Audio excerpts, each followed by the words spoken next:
Hariom sir पूछ ले भैया हाल चाल, रुक के थोड़ा बेचारा सोच रहा हूँ ये कहाँ है, थोड़े चले जा रहे हैं ये लोग तो। सुबह के 4 साढ़े 4 बजे हम झांसी से निकल गए थे। आज से ऑफिशियली हमारी लद्दाख राइड शुरू हो चुकी थी। राइड में कनेक्टिविटी बनी रहे इसलिए मैंने और छोटू भैया ने अपने हेलमेट में इंटरकॉम लगा रखे थे, जिससे हम दोनों तो बात कर पा रहे थे, लेकिन बेचारा हरिओम उससे कोई बात नहीं हो पा रही थी। अब जहाँ हम ब्रेक लेते थे वहीं उससे बात कर पाते थे। दतिया क्रॉस करते ही इतनी तेज बारिश शुरू हो गई कि हमें अपने रेन लाइनर्स पहनने पड़ गए। अब तो चपचे होने लगी यार, पैंट गीली हो गई थी ना तो अब वो चिपक रही।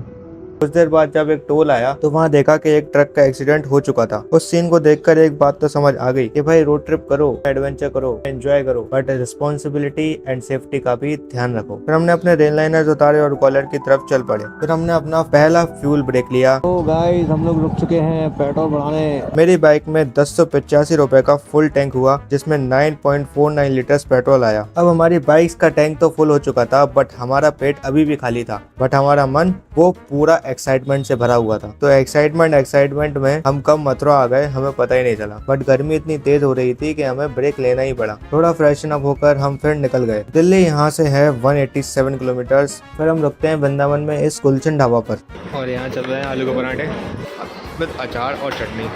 अब हमारा और हमारी बाइक का दोनों का पेट भर चुका था और फिर बिना टाइम वेस्ट किए हम निकल गए हमारी आज की मंजिल की ओर, जो कि थी चंडीगढ़।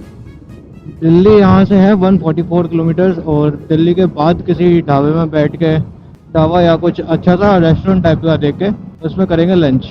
वृंदावन से निकलने के बाद हमको मिलता है ये स्मूथ 3 लेन हाईवे, जिसपे हमारी बाइक्स बड़े प्यार से 90 to 100 की स्पीड पर क्रूज कर रही थी। क्रूज करते करते हम फंस गए दिल्ली के ट्रैफिक में। एक तो 45 डिग्री टेम्परेचर की गर्मी और ऊपर से ये ट्रैफिक। अब हम लोग काफी ज्यादा एग्जॉस्ट हो चुके थे। ट्रैफिक से निकलकर हम पहुंचते हैं सीधा मूर्थल। मूर्थल पहुंचते ही हम पहुंचते हैं मोटो गियर्स की शॉप पर। यहाँ पर हम थोड़ी बहुत शॉपिंग करते हैं और फिर हम यही मूर्थल में ही अपना लंच करते हैं। खाना खाते ही वही हुआ जो अक्सर लॉन्ग राइड्स में होता है, हमें आ गया बड़ी जोर से आलस। और जब मैप देखा तो पता चला अभी भी चंडीगढ़ लगभग 250 किलोमीटर दूर था और मूर्थल में ही काफी टाइम निकल चुका था। अब हमें ये डिसाइड करना था कि चंडीगढ़ चला जाए या फिर दिल्ली के आसपास ही स्टे कर ले। ये मैं आपको बताता हूँ नेक्स्ट वीडियो में। मेरी ये वीडियो पसंद आई हो तो प्लीज फॉलो फॉर मोर।